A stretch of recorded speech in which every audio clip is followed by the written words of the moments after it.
Hello, I'm ABX and welcome back to another episode of my TU35 Let's Play. This is a Let's Play I started after the most recent major update came out for Minecraft on the console, and which so far I've had quite a bit of fun with. I've built 2 houses, as you can see over there. I've built a decent amount of transport, and I've even built a city that goes around it. I think actually the transport goes around the city, not the other way around. But still, we've actually built a city, and we've even got 1 villager to move in. However, today we have 1 key goal, and 1 key goal only, and that is to get a 2nd villager. So, basically they moved up the villager breeding mechanics in 1.8, sorry, which means things get a little bit confusing when it comes to, exactly how we're going to get the villagers to breed. But once we have 2 of them, if we have 1 already, where's he gone? Is he gone forever?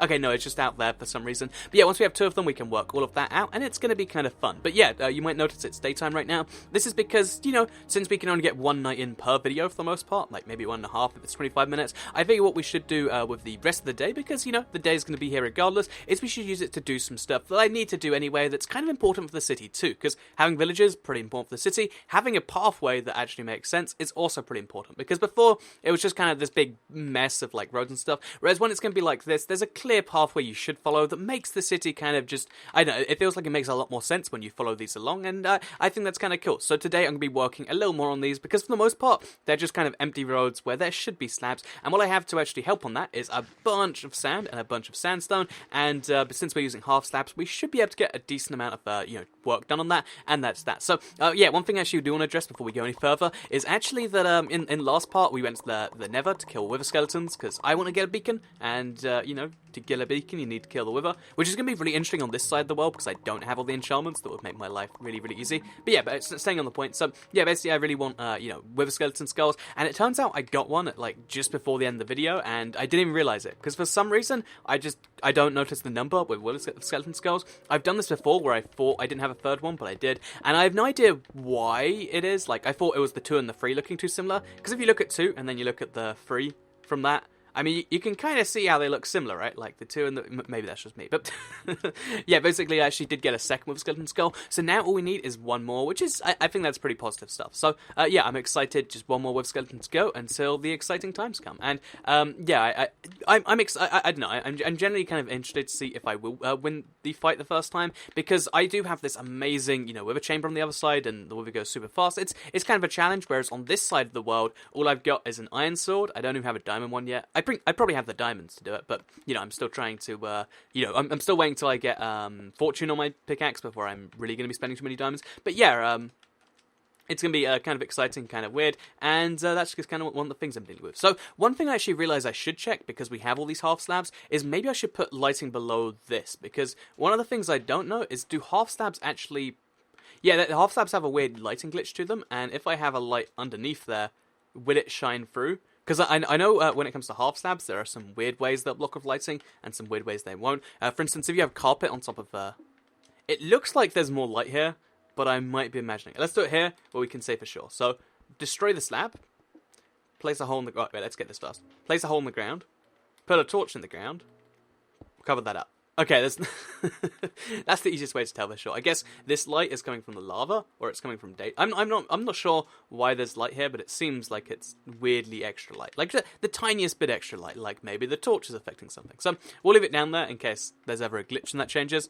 But yeah, with that said, let's keep on working on the road, and I guess lay out the expectations for tonight, because I want to get level 30 again. I really want to enchant another book and then see what I get next, because breaking free is like such a big deal. Now I'm like, oh, I can start hoping for other achievements, enchantments, I guess it'd be. What other enchantments do I even want? And I'm not even sure, so it's going to be really cool, because it's, based on the fact that I don't even know what I want, there's probably quite a few enchantments that would make me happy, and I think that's the best situation to be in, right? Where if you're not entirely sure what will make you happy, but you know it's a lot of things, then the odds of you getting that thing is a lot better. So, for instance, if you know the only thing that would make you happy is if you win the lottery, you're going to be a sad person tonight. I mean, I don't think anyone watching my videos is going to win the lottery. I mean, if you do, get in touch and maybe give Toy Cat his... No, I'm just kidding. But basically, yeah, if the odds of anyone in the lottery is pretty low, and therefore you're going to be unhappy. But if you're just like, if I saw a vegetable in the next 24 hours, I think that'd make me happy. Then, fun little fact, you probably will see a vegetable in the next 24 hours. That's a weird thing to make you happy, and maybe that should be the real concern here. But still, it's something you might want to consider there. So yeah, one of the things I was considering, because if you don't know, I guess isn't something I talk about. Actually, it is something I talk about from Let's Play to Let's Play. But I do travel a reasonable amount because I don't know. So it's something I find fun. I've been trying to, I guess, see a lot of the countries and whatnot. So while I was working on the whole like travel thing for like, oh, where should I go next? There's like a few key places like, and there are really weird places to want to go to. Like it was a toss up between I think Poland and Hungary last time I was checking. But yeah, stay a little bit on topic there. Basically.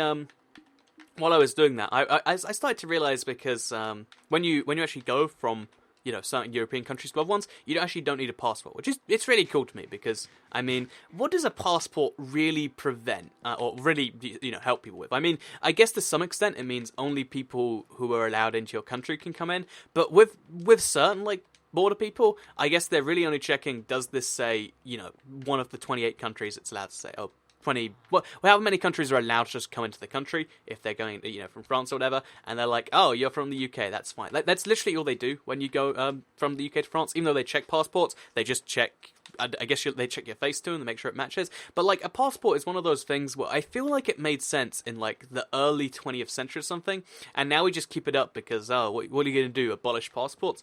And there's a lot of things in life. Also, we have to be really careful about the villager turning into a zombie villager. That's something I should watch out for. But there's a lot of things in life that don't make, too much sense directly. Also, did we make 3 stacks of slabs and only get this one stretch of road done? I really thought we could get the whole place done. Jeez, how many I guess it's 5 wide, so that's why. Also, there's only a witch here right now. It's a shame you can't convert witches back to villagers. Like, to me, that makes more sense. Oh, okay, Annie, I'm slowness. That's nice. Thank you very much, witch. I appreciate your custom. But yeah, that's if you think about it, witches... Their village is struck by lightning, which you'd figure you'd be able to cure a lot better than being eaten alive by a zombie, because I'm pretty sure we don't have a cure to that yet. I guess we don't have a actual disease for that yet. Oh, we've got to lock this guy in. And also torch it up in here. Make sure he's safe all night. Okay, so now we lock that door. We lock this door. He should be on lockdown. If he gets eaten by a zombie villager, I'm going to be very disappointed. But I can just cure him again, so I guess it's not too big of a deal. Anyway, yeah, let's go. What we're doing today then is we're going to go out and we're going to find a zombie village. But yeah, stay back on passports. I actually looked into them because I was like, what are these really doing? Because I feel like given that your country can just make them at will, it doesn't actually have any real kind of thing to it. And for the most part, it's just to make the country feel more secure. Maybe like if you tell someone like, oh, here's my car keys. If you don't like me, drive my car off a cliff. Then that makes you more certain you'll like the person. And I assume that's what the passport's all about. Like, I'm going to give you all my details. I think it has my home address in it. Actually, wait, I have it in front of me. Okay, I'm going to check. Does it have a home address in there? Well, we call it Enderman, by the way. It doesn't have a home address on here, actually. It has my birthplace, which I guess is close enough for a lot of people. But yeah, so also we got Ender Pearl. Interesting. Why do we even kill the Enderman? Like, of all the mobs we need to kill, I think Enderman is actually bottom of the list because we don't have an end in this world. Anyway, to stay back on the point, like a passport and like the whole idea of like passport security is one of those things that's just like, yeah, this is just one of those things that sounds like a nice idea and no one wants to be against it. And I think those are the sorts of things that are bad. Like, okay, this is like the criteria for a system that I think is terrible. Like if you look at it and you say, yeah, we have that because it kind of existed in the past, because a lot of things do just exist for this reason. And there's no point in getting rid of it now. But I think you need to look at most systems and say, if this didn't exist, would we reinvent it? So, like, the common example for that is marriage, and I imagine there are some people who are actually happy married, so I'm not going to go on that one too bad. But there's a lot of ridiculous systems, when you really think about it, that we're just like, yeah, historical reasons, we just gotta keep it around, because, history and stuff. And to me, that's always been kind of ridiculous. Like, it's nice to know the context behind why some things are so crazy, like, also... Hello, Creeper. Yeah, it's nice to know the context behind why certain things are so crazy. Like, I don't know. For instance, if you ever tried to take a train in the UK, it's a bit of a bizarre process, to say the least, and it's a very different process depending where you are. Also, those zombies are really intent on knocking that door down, and I think we're playing on normal. It might be easy actually. So now we just... Oh wait, this can be a really clever way for us to attract in zombies, because if we keep on killing them, zombies have something called the reinforce mechanic. I believe it's in 1.8, so we should be able to have it. Where basically, if there's enough zombies in the area, they'll actually call in new ones. Like zombies can spawn in more zombies. Again, I don't know if that's 1.8 or if it's beyond. Let's hope it's 1.8. Also, there seems to be a zombie in there. Okay, there's not. It's just a running around villager. Look, I heard the noise. I sensed the villager running, and it wasn't good. Okay, there's just no zombies. Maybe one is up on the... Oh yeah, because I've only lit up this one level. There might be one on the second floor or something, so... Maybe, I mean, we'll... Oh, zombie villager! No, it's not. It's a regular zombie. Okay, that's a shame. So yeah, tonight is a night of much XP, much fun, and it's one of those things that you need to do in Minecraft projects, because, I mean, this whole thing has been built around the one premise that, like, oh yeah, it's for villagers, and then not having villagers was a bit weird. Although, actually, I want to have, like, a section of there where just cats or dogs live, because the thing is, villagers will only spread out like 31 blocks from where they live, which means we can have a section where like only cats live, and we could totally do like a weird thing where like, because every place has a ghetto, right? Like, or you know, has a place which is just not as nice as the rest. So there are good places and there are bad places in every, you know, town, city, blah blah blah blah blah blah. So one of the things I guess would be relevant is like have a cat part of town. Well, wait, no, have the cat part of town be the really really fancy bit, and have the dog part of town be the really you know, like run down kind of like, oh yeah, we're just living here because it's cheap bit. That's an idea right there. Also, we've run into so many zombies tonight, and even though I guess we got so lucky in the last one. In fact, we've been getting really lucky in mobs in general, because one, we got 2 Wither Skeleton Skulls. One, during Q&A Saturday, I got from maybe 5 different... Yeah, I maybe killed like 5 Wither Skeletons, and then the second time, I killed maybe 10 or 20, which both of those are incredibly good luck. Like, I should have killed like 80 to get this many, and I've killed like 25. So maybe that mob luck is starting to cancel out. Although, still, we'll have to see as the night progresses. We got lots of zombies to kill, lots of rotten flesh to collect, apparently. That is the one problem with killing mobs. You do just end up with mob drops, because they kind of... Like, you can't really get the XP without getting the drops. Oh, wait, here we go. Zombie villager. Is it? It is true. It is true. Hello. Do you want to follow me? You do. Okay. So I guess I'll splash potion him now, because it takes enough time that... Do we hit ourselves? We hit ourselves. Okay. So now we have to be extra careful not to hit ourselves, because he'll be extra strong. And we'll be extra weak. I guess that's maybe the risk of doing this whole thing, isn't it? And we start converting. Oh, that's a cool noise. Again, it's just one I hadn't really heard much till recently. And now we're moving back to the village, and we see if it starts the breeding process. If it doesn't, we're still doing pretty well for ourselves. But, oh, we can't put him in there, because... Okay, so we've got to kill this creeper up there, without the zombie hitting me first. Okay, this is the most ridiculously... Okay. So now we put him in here. And we're going to lock the door on him, because zombies... Okay. Unless there's a villager behind the door, they don't break down doors, and even then, it's kind of tricky for them. And plus there's a villager through 2 doors, so he won't break out. Oh wait, he will break out. Maybe. Let's see if he does. I mean, it'd be negative if he does, but... I think it's like a 50% chance to break on normal. Or maybe it just... Wait, let's see. Okay, maybe we're playing on easy, actually. Is there an easy way to check? Not while we're wearing armor, anyway. Oh, our boots and our helmet broke. Oh, everything's slowly breaking. I guess that's a pretty good way for games to tell me, like, yeah, you should probably switch up your armor. Maybe enchant it too. So I guess I'll have to go do that at some point. So anyway, yeah, today's going pretty well. We've got 2 villagers. One lives upstairs and the other one. They kind of have massive apartments now when you think about it. That's going to change once we get more though.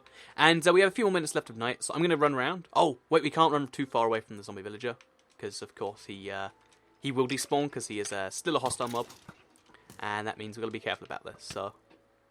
Yeah, you know, I think there's maybe, like, extra preference for them to not despawn. There should be, if there's not, like... Because no one kills a zombie villager then says, well, that was just my way of sending him away. I was just spending the golden apple because, you know, it's fun that way. No one says that, or at least no one should say that, and if they do, then the fact that they're saying that's the real problem.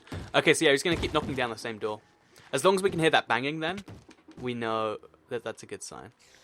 It's weird that, you know, hearing a door being, you know, I guess banged down is a good sign, but that's one of the things. Anyway, so I wanted to get back to, like, what I was thinking about the possible thing, because that was bugging me for a while. Like, I was looking at mine and I was like, how does this just magically allow me to get into countries? Like, I mean, you either should accept me in because you want to have, like, I don't know, like, tourists or whatever, or you should not because you're scared about your security. I feel like the in-between ground's a bit weird, and that's why a lot of countries do have visas. I mean, even it's weird, actually. In America, you do have to go for a whole bunch of craziness, and I think I detailed that in a whole second channel video, but, yeah, for certain other countries you don't. And while I was thinking about that and just the whole, like, maybe we should reconsider this, you know, build it from scratch, because, again, every now and then someone actually does try to do that, like, you know, like one country will be like, you know, we don't need to have these things.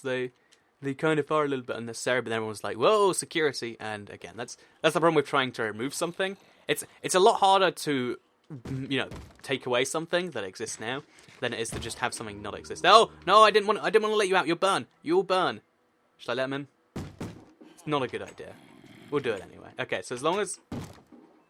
Okay, so he's actually going to be trapped in here. Okay. That was very, very, very close. Also, it's interesting that he didn't burn when he went... Because he had to...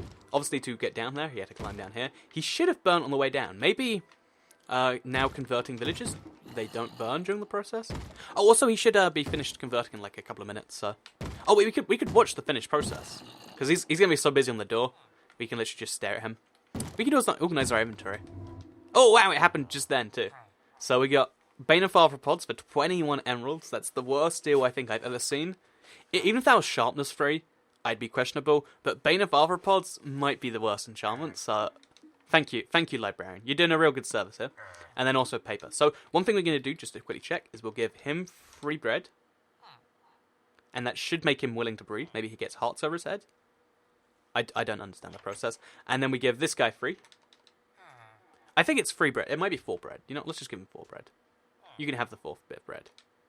And then we see if that makes them love each other. And if it doesn't, then... Because one of the things I think you might need in 1.8... Because again, I haven't bred in so long, and I believe, most villages usually have it. I think you actually need to have crops nearby for them to farm. Because without, crops to farm, they don't do stuff. Or maybe we'll just see what happens. Oh, wait, okay, we got hearts. Have you got hearts? Do you love him yet? Do you want another piece of bread? Is that going to help you? Oh, okay, you see this? You see this? This is the slowest move ever. But I think we're going to get some villagers breeding today. Come on. Come on. He loves you. Or is it he? I'm not sure what the gender is. Oh, okay, and he's... If that's the speed you'll move at for love, and that's the speed you'll move at for rain, I'm a little bit concerned for you, villager. It seems like the rain was a real mood dampener. What's wrong? What's wrong, man? What do you need? Just tell me. Okay, this isn't going well at all. So yeah, it seems like what we've achieved here is something. We definitely had them willing to breed for a second. Like there was a second where they were like, yeah, let's do this, and then the rain happened, which is almost fitting, almost terrible. Actually, yes, terrible. Also fitting though. And now we just need to get a little bit more XP to get the level 30 enchantment, and we can say we're quite accomplished with ourselves today. And then I guess also we'll work on a couple of things that I want to kind of get stated, because a lot of people, have been giving me ideas about what I should do with the city, and a lot of them I really do like. Like, for instance, when I have the beacon, place it in the very center, and I was like, yeah, that's what I wanted to do. But where is the center? And I think I realized where a center should be. Also, there's just no XP. Like, I was expecting to find a spider, or just something around here. There's nothing. So I've got an entire daytime of stuff to just get out of the way. So first, what I'll just do is I'll dump this all in here, because, again, I hate the random stuff you just pick up as you're playing. We'll put feather falling away in the enchanted books place. We can't go to sleep because it's not nighttime. And we need to just get the tiniest bit of XP somehow. What's the best way to get XP? Oh, we'll just put this out. Oh no, look how close that is. Also, we need to turn some of this into half stabs anyway, for the top of the blacksmith. Then we'll put that away. And now we just have to work out any... Oh, wait, there's 1 iron ore in here. That'll be enough. Like, look at that XP pot. I do not think we could have gone closer if we tried. Like, I think literally if we cook, like, 5 more bits of glass or something. Okay, let's put a single bit of sand in there too. Oh, level 30, yeah. We did it, yeah. We don't need the glass at all. We'll just leave it in there, and then future me will be really confused. Every now and then I like to do that to myself. Like, you know what? I'm going to be really confused when I find this in the future, and that's kind of okay. Because, I mean, my memory is... I don't know if it is above average or below average. I guess it's probably a little bit below, because, like, there's a lot of things I really want to remember, but I just literally cannot. And of those things, like, every now and then something will be really important. I'll be like, I don't know what these words are. So, in case that happens to anyone else, because I hope it does, the pro tip is, confuse yourself a lot, and then you'll want to not be confused, so you'll remember things. Or maybe you'll just be confused a lot. Who knows? But yeah, this is going to be the centre of the village, I reckon, because these are 3 really big, buildings all next to each other, and then they kind of are big around it, but this is like the skyscraper district. So we put a beacon, we go all the way down to... oh, we don't have a shovel, for some reason. We'll go all the way down to bedrock. We'll place the beacon down there, because then it affects us even when we're underground. It should actually go through our mine too. Yeah, it's going to cross next to our mine, so when we're mining, it'll affect us, and that'll be pretty handy too. And in fact, we'll make it a quad beacon. That'll be like level 1 effects, but that'll be a thing. And then this will be the center. So 2.5 blocks in every direction, so all the way to where those apartments go, all the way to those apartments, then a little bit beyond, all the way over to beyond that chest, and then a little bit in that direction. That will be the size of the village. It'll be the city, sorry. It'll be a 5x5, 5x5 kind of roads, but the plots can have like 4 buildings each. So that'll be 100 buildings roughly in the village. Although, you know, this is 2 buildings, not 4. So yeah, I've got the whole kind of city plan down. Let me know if you have any more suggestions, because again, every now and then I really do enjoy suggestions like, I love that one. And besides that, I hope you did all enjoy today's video. We got a villager. Did the villagers breed, actually? I guess we should check up on that. Oh, wait, okay, so how would we know? If they're close to each other, that means... Oh, they are close. Wait, we got a baby villager. Okay, so they are breeding. It's either the bread that did it, or the fact that they don't need a farm. And look how tiny this guy is. Like, my favorite thing about baby villagers is, you know, they look like they're tiny, except if you get really, really close to them, and it just looks like they're slightly further away than they are. So, for instance, if we, so let's knock this guy. Okay, let's dig a hole right here, for instance. So if we stand right here, he looks like a full-size villager that's just slightly further away, right? If we open the door, maybe. Do you see that? Maybe, is that just me? It might be just me. Anyway, yeah, I hope you did enjoy today's video. We got a family of villagers, and I think that's progress. The breeding process from here gets a bit weird, so we're not going to focus on that a bit too much in the future. And yeah, in the background now, what should just happen is my villagers will breed, and I'll end up with a full farm of villagers. Also, the one other thing that I totally did but then forgot about is I got level 30, which means we can check now what can I get on my enchanted book. Okay, we got book here, we got some lapis here too. Let's see what I can get on this thing. So we put the book in, we put the 3 lapis in, and we get Infinity. Infinity is a really good enchantment. I think Infinity and Unbreaking you'd have to combine, because otherwise it's not really worth it. Or in fact, are arrows that rare that you need them? Yeah, I think Infinity's good. Okay, so we got Infinity, and the next enchantment we're going to be able to get, if we get another 3 levels, is either Sharpness, Projectile Protection, or Protection. I don't want Protection at all, to be honest. Like, Protection 3 anyway. So Sharpness it is, then. Oh, we need to put lapis in there. So yeah, I hope you did all enjoy today's video. I actually achieved quite a bit, even though it was a bit disjointed. Even when I was talking, that was a bit disjointed. I think the main points I wanted to raise here were passports are weird. Don't invent stuff unless it's a good idea, and maybe get rid of stuff if it is kind of a questionable idea. And also, NPC villager breeding can be done. And these these guys are living in a hole in the floor. So yeah, thank you all very much for watching this video. I hope you all enjoyed it, because I'll see you all in the next one. Goodbye, everyone.